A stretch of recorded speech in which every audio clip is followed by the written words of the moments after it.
we talked about it last week that a lot of investors seem to be shifting their portfolios away from tech because they think it's too frothy, to use your word. It's too much of a bubble, and they got out, and man, they get the Nasdaq itself dropped 0.9%, but all the major uh, big stocks, the Nvidias and the Microsoft and all that, all took a serious hit. It tried to come back Thursday and then dropped again.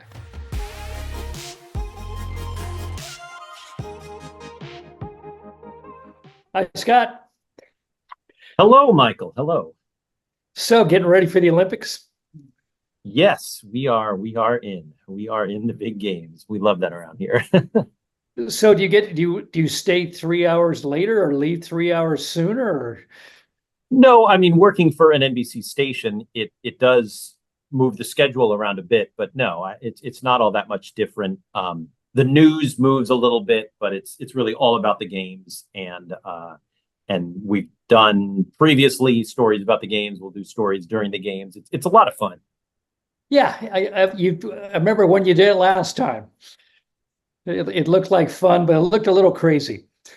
Yeah, I mean, the Bay Area especially is full of athletes, and therefore, and I found a few already, tech workers that are playing in the games, and the companies get excited, and all the cybersecurity angles. There's just so much, and it's kind of fun to blend the two things, tech and Olympics, and that's a lot of fun. So as long as we're on cybersecurity, as usual, we uh, we record this podcast, and then within 24 hours, some big news item breaks. So last Friday, I hate to go back to last week, but CrowdStrike damn near pulls down the entire global internet network of all the major corporations, trains, airlines. I think Delta is still down, and it's estimated it'll lose $500 million in the process. I mean, an amazing story is 8.5 million Microsoft Windows PCs affected worldwide, all because CrowdStrike, they loaded a patch or an update and it wasn't properly sandboxed, which is the process of you take the thing you're going to patch and you test it by itself while it's not connected to everything else in the world to see if it actually works or it crashes. And I guess they sandboxed most of it, but they forgot a piece, so they stuck it in at the last moment and crashed the entire world. Pretty impressive. Yeah, I mean, Just it was a very widespread outage. It was ironic. CrowdStrike is a security company to keep this sort of thing from happening, and so many companies and industries rely on it. And so it was just one thing after another. This was, I believe, Thursday night, and I remember just seeing on my Twitter feed and even getting direct messages from TV stations and PR from airports and companies and even individuals who were all seeing this stuff go down at the same time, whether they were playing video games or surfing or trying to make an airline reservation, or preparing a newscast. And it was just, you see these things coming in from different parts of the world, and you start to realize this is big and very widespread. And the next day was also chaotic. and there was one weird irony was the Soviet Union, because they've been boycotted, was largely Russia. I'm showing my age. Russia wasn't really affected because they're being boycotted uh, by the rest of the world. So they basically survived all of this. Well, the rest of the world was, struggling to keep the lights on. Yeah, I mean, so did Southwest Airlines, because I guess it's on a different software system. Yeah, the So, joke was they're still using Commodore 64, so they didn't have to worry.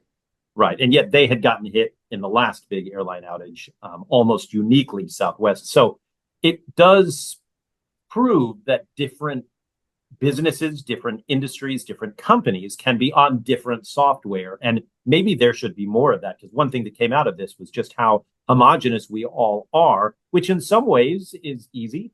Those of you who are on, say, the Android system for several devices or the Apple OS for several devices know that they all kind of seamlessly work together. But that also means they can all go down together. And that's largely what we saw with the CrowdStrike outage. Now, didn't CrowdStrike have a problem like this a decade ago? I seem to remember this is the second time. I think so, but there have been so many. I mean, that's part of the sort of takeaway from this. It's not just CrowdStrike once in a while, but security companies and cyber companies in general are just so vulnerable. And therefore, we're all so vulnerable to these kind of outages. And it tells you something that the initial thought was, this must be an attack from somewhere, right? Didn't you hear that? This has got to be an attack. And then it was, okay, no, it's actually our fault. But it just tells you how on edge everybody is about these kind of things now. But as an interesting phenomenon of our time, there was attacks, which was hackers, predators started showing up, contacting companies saying, we can fix your CrowdStrike problem as a way to get in the back door. So you could see this thing proliferating, an original crash, and then the airports all jam up, and then everybody's desperate in corporations. So the bad guys show up and con men to take advantage of it. I mean, you could see this thing going on for weeks if it had gotten a little bit bigger. Yeah, and that was the concern. I remember the concern late Thursday night into Friday morning was, will this affect the stock markets? And not just the US stock markets, but the global stock markets. And when will airlines get back to normal? Because really, there were so many planes grounded. And the only fortunate thing, I guess, was that it really seemed to hit late at night on the West Coast, super early in the morning, East Coast. So not the most popular time anyway, not the busiest time, but going into a very busy time. And that's why that Friday was really slow for a lot of major airports and a lot of businesses. But yeah, it could have been a lot worse, because I remember thinking Thursday night into Friday morning as I was up communicating with all these people back and forth, and the security experts, were unsure about what happened next. And that's a scary feeling when the experts are unsure about what happens next. Yeah. And in your business, somebody goes to the nearest airport and starts talking to all the people in line, people, sleeping on the floor. I guess they were still sleeping on, at the gates and on the hallways till Sunday. Yeah, I mean, there were so many planes that were grounded through the weekend. And then in the case of Delta, as you mentioned off the top, even Delta into the early part of the next week. And it just really, so for example, on the West Coast out here, that Delta thing wasn't a huge problem. We don't have a Delta hub. We have some flights, but it was a small amount of flights by Monday morning. But Delta in the East Coast and places like Atlanta were still really hit hard, and that affected a lot of travelers. And we're talking multiple days past when this thing was pushed. So you realize how much damage and how much concern this can cause for days, even when it doesn't turn out to be as bad as it could have been. Yeah. Well, I have a couple numbers here. The global IT outage estimated to cost companies around the world billions of dollars. It grounded 5% of the world's air traffic, and it brought NHS systems to their knees, the National Health Service in England. That's quite a bit for some guy just to go, oh yeah, I forgot that extra patch. Throws it in on the backside of the sandbox. Boom. Everybody's predicting this is going to happen. We're going to see this every once in a while. There's no way of escaping it. It's just human error. And we have to get used to having this every once in a while, because the cost of putting in redundant systems would be just too great now. Right. And the cost of having a backup is a lot, because you already pay, say, the CrowdStrike to ensure that this doesn't happen. And so when it does, that's the company and that's the system you're dependent on. And, trying to explain this to others, just to say, like, what if iOS had a big outage? Imagine, you wouldn't be able to use your phone or your watch or, your laptop. And that would go on down the line with businesses and then entire industries. And we got a quick lesson in how vulnerable we all are. So I'm going to save one last item about all this and CrowdStrike for the end of our conversation, for the amusing part. I suppose it's amusing. Anyway, NASDAQ this week, tech stocks took 3 bad days. I'm not sure if it's just, we talked about it last week, that a lot of investors seem to be shifting their portfolios away from tech because they think it's too frothy, to use your word. It's too much of a bubble. And they got out, and man, they get the NASDAQ itself dropped 0.9%, but all the major big stocks, the Nvidias and the Microsoft and all that, all took a serious hit. It tried to come back Thursday and then dropped again. Is this a short-term thing? I mean, you probably know as little about how the market operates and, psychologically as I do, but what do you think? Is this just, it's not profit? It doesn't seem like profit taking anymore. It seems like a movement that tech stocks were the thing, and they've been the thing for the last few months. And at a certain point, the market just says, we've taken everything we can out of this. We've pumped it up too much. Let's go move to, I don't know, pharmaceuticals or something. Is that the feeling you have?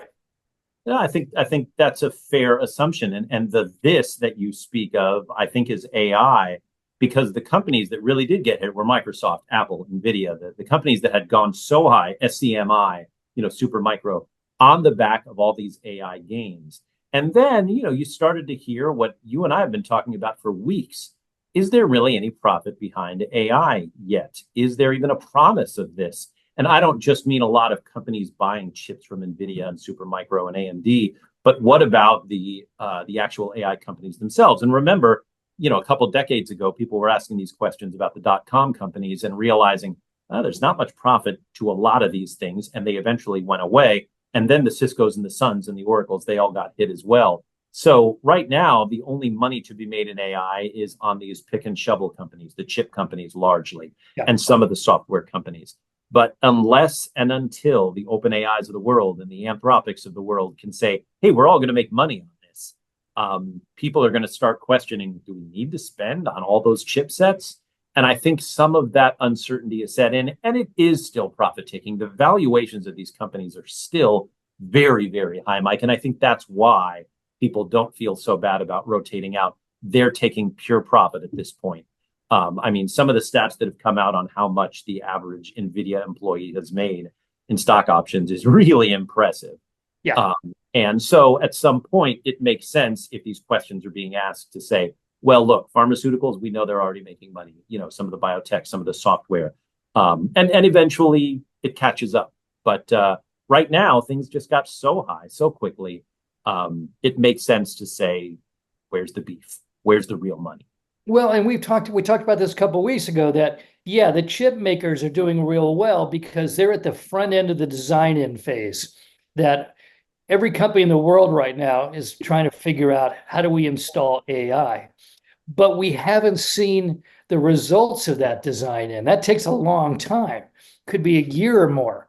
So we're in this kind of in-between era where the chips have been sold, but we're not really seeing the results.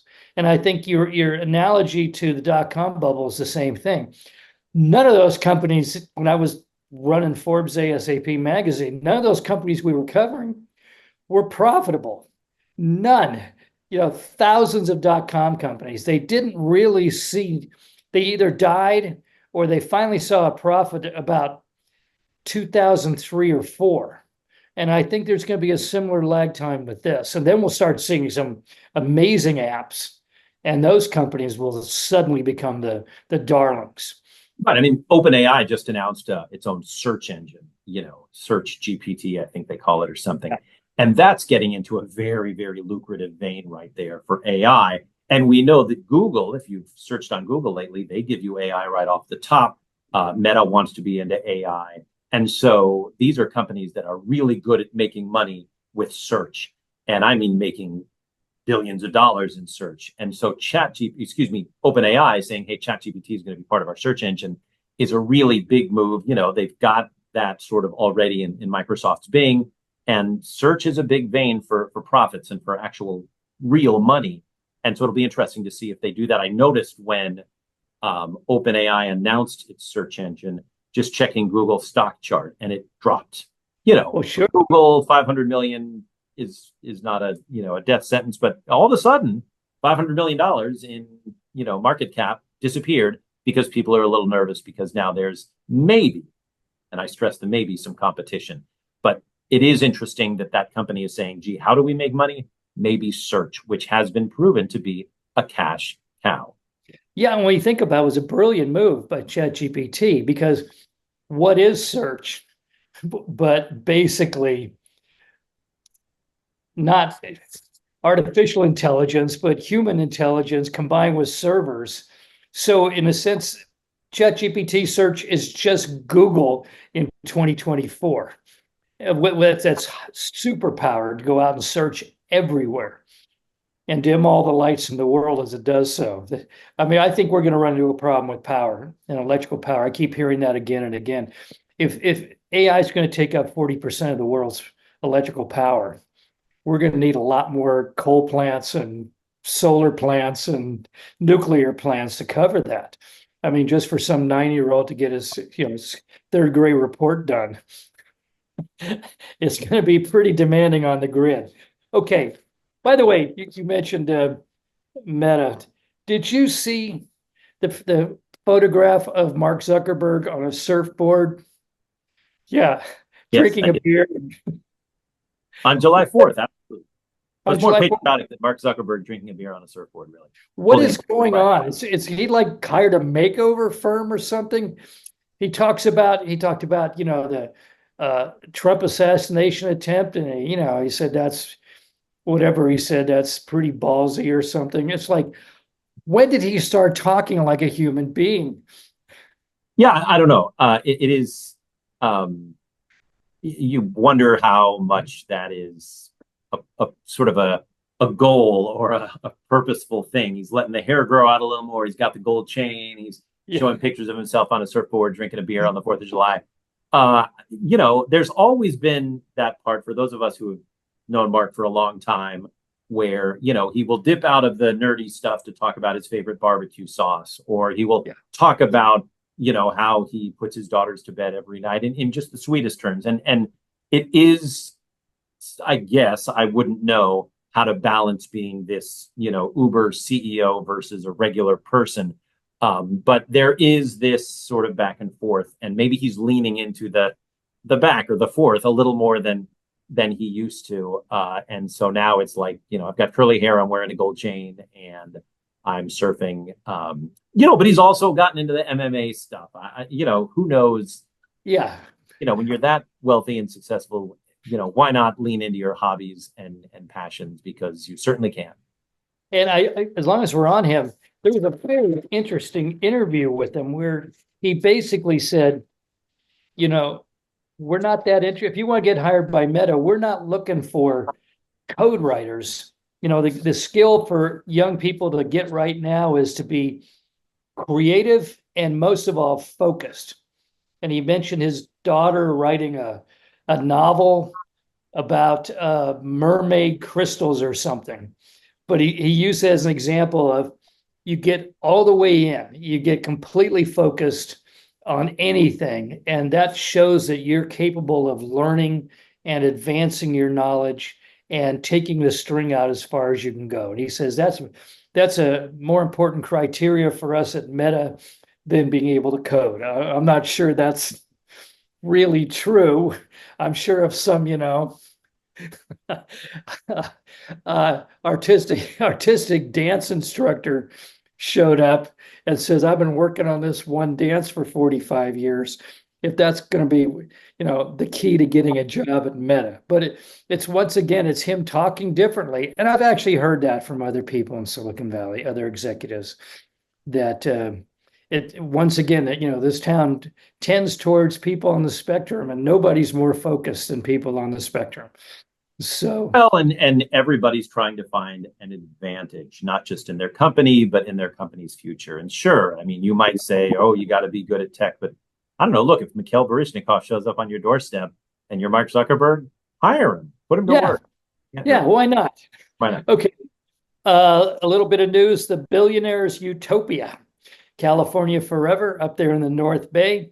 They were really working hard to put an initiative on the ballot in Solano County to get enough votes to build that place. And it got slammed. It got destroyed by a report by Solano County saying, you build that thing here, it's going to cost billions of dollars. You're proposing 50,000 people, but it's probably going to grow to 400,000. We don't have the infrastructure. We don't have the lifestyle. And we don't have, and most of the farmers are really against it. So they pulled the initiative, and I guess they're going to go for seeking approval in impacting the county's general plan and zoning in the year or two ahead. What do you think the odds are? Solano County is pretty country. It's pretty, rural up there. And I can see that people with 20,000 acre farms don't want to hand over their farm for a 5 minutes or 10-minute city up there. Well, I mean, they've bought some, and I know they want to buy more. And yeah, they pulled that vote. I've learned everything about this story that I know from our reporter Jody Hernandez up there in Contra Costa County, and she's been just knocking this out of the park. And it's been interesting to follow because even a housing plan in the Bay Area becomes known as, oh, those tech billionaires. And you just can't escape that around here. It's really like we're in this sort of company town kind of thing. And that would be the ultimate company town. Well, yeah. And you have to convince people, it seems, that it's not going to be a company town. And yet when you get labeled, hey, it's a bunch of tech billionaires, that carries weight, both for the positive and in this case, largely the negative. So watching Jody's stories, I've been just getting this feeling that it's the hardest thing that these people will do is try to earn the trust of those who already live there. Because when you come to town and you've got that money and you've got that tech pedigree, there's a bit of a, hey, what about my privacy? What about my money? What about, any of this stuff that tech has not taken care to sort of help when it comes to its own reputation. And therefore, these people are dealing with that reputation, and it's not a good one. It's interesting. I've known several billionaires who have bought huge tracts of land in Wyoming and especially Montana. And they came in stealth. It was a pure stealth play. They hired a couple real estate agents. They bought up property side by side and pieced it all together into 50,000 acres or 100,000 acres. But they did not come flying in, as a tech billionaire and saying, we're gonna solve all your problems here, folks. We're gonna buy up, 20 square miles of land. And they kind of came in with flags flying into Solano County. And I suspect that's going to be a real problem for them in the months and years ahead.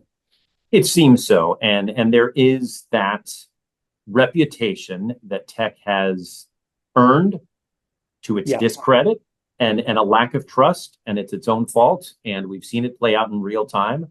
And that's what they have to deal with, even when they're saying we may have a partial solution to our really, really crippling housing concern. But when you say, trust us, and you're tech billionaires, you're going to get a lot of pushback. Right. Okay. The California Supreme Court just upheld a lower court ruling. When we first started this podcast, we were talking about the part-time economy, and California was leading America in this gig economy future. And then all of a sudden the ruling came down. The unions worked with Sacramento, and they essentially said, no, the companies have to hire you as an employee. And this thing has been going on now for several years, this battle in the courts. And finally, the state Supreme Court stood with Uber and Lyft and said, no, these employees can be part-time, they can be gig, they can be separate contractors. What do you think of the implications of that? I mean, it seems like we were heading towards that future no matter what. Most of the new jobs, we talk about all the new employment in the American economy, but a lot of it's part-time jobs around the country. And California was the pioneer of that and then squashed it. What now? I mean, is this a good thing? Is this just inevitable? This was going to happen? I think it's a bit inevitable, but it's interesting. talking to the people in the gig economy, you do get some who say, hey, we'd like this to be full time. We deserve benefits. And I understand that if you're, a worker in this country, you should have that. But I do hear from a lot of the gig workers that actually what I really want to do is do this on my own schedule and do this when I want to do it. And, they're not going for that full-time job at Salesforce with stock options and health benefits. They're going for something in the gig economy, whether it's a Uber or Lyft. Yeah, exactly. And so there's that aspect too. And I've been to rallies, entire rallies for both sides of this issue, where some say, hey, you need to treat us with full-time benefits and packages, and others who say, let us be gig workers and let us do this on our own time. So I can't speak to one or the other. All I've been able to do in my capacity is to let each side speak. But it's interesting that when this new category, sort of new for the modern era, came up with TaskRabbit and Uber and all of these, delivery services, people jumped on it. Some saying, hey, we should make it full time, but others saying this allows me to do things on a flexible schedule. And I don't want to be full time. So I don't really want to have a say in this. I want the individual workers to have a say in this. And it's just been interesting to be an observer of both sides of this. Yeah, I should mention that all this began, was proposition, people remember from 2020 in the ballot, it was Proposition 22. Mm-hmm. And it passed, but it was challenged. And that's what's finally seems to be being resolved today. It'll be interesting to see. I think there's a generational shift too. I see, a lot of young people looking for the security of, long-time jobs, but other ones will prefer to never have a real full-time job. And it really depends where you are in life and what you're looking for. And I get that. I've been there. I get it. And so for some, these gig type jobs are perfect. For others, maybe they should turn into something full time. I don't know. A lot of people thought that all these companies were doomed to go away. And, look at Uber, Lyft a little less. Lyft, I'm almost surprised it is where it is, but Uber has really soared in market value, which is the investing public voting on it sticking around for a long time, right? Isn't that what investment is? A vote in the future. And so it's actually grown, and they made a brilliant move during the lockdown to make Uber Eats something. And this turned out to be a big thing. And I think it's healthy to have this discussion because I'm always curious what the workers themselves think. Do they want more full-time hours? Do they want a gig thing when they want their hours? I don't know. Well, remember, fast food was always supposed to be an entryway into adult work. You got your job at Mickey D's or, the BK Lounge or whatever when you were 18 or 17 and still in school. And then you progress to a real job. Well, those jobs aren't that available anymore with the new pay, the pay rates, and restaurants are laying off people left and right. Maybe opening up, Uber and Lyft and DoorDash and all the rest of them becomes the new entry point. You just have to get your driver's license. Yeah, there are a lot of DoorDashers, a lot of Uber drivers, a lot of Lyft drivers. This is a very big part of the economy. And I think that's why regulators are looking so closely at it. Yeah. I just hope they're doing what the workers want them to do, because workers in America need more protection. They need better wages. They need better benefits. They need health care. I'm all for that. They need jobs. Yeah, they need jobs, right, and protections as well. So there are many sides to this, and it's been fascinating to watch and to listen to all sides of this. And it's been an ongoing story that I'm just there to listen. It's been a lesson in how the economy works in the modern era. Finally, I want to get back to CrowdStrike, because you know what I'm going to talk to you about. CrowdStrike, after the worldwide catastrophe they created, they decided to thank and apologize to their, quote, teammates and partners for the extra workload resulting from their outage. So they handed out, you want to fill in the blank? Oh, you finished. I knew you were going to go here, but yeah, this was a pretty good one. A $10 gift certificate for food. Yeah.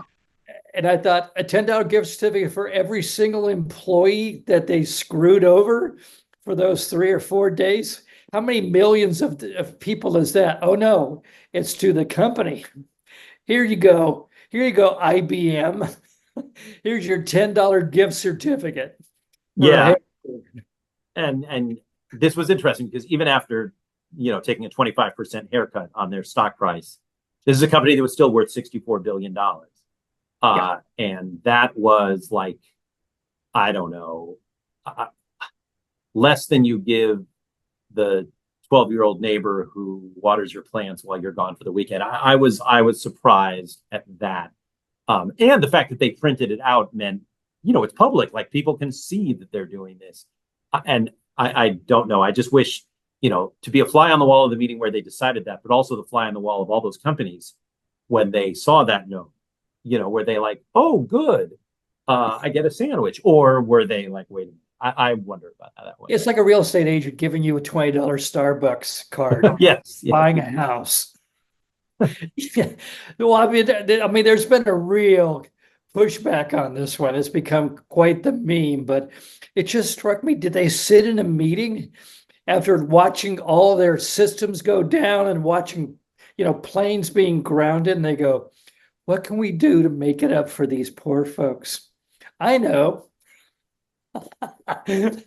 Okay, well, there we are. That's it for now, folks. You can find us on Spotify, Anchor, Google Podcasts, Apple Podcasts, and YouTube.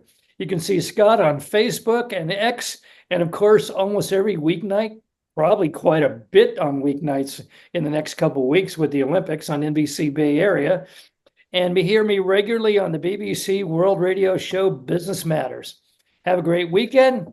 Enjoy watching the games, and we'll see you next week. Bye-bye.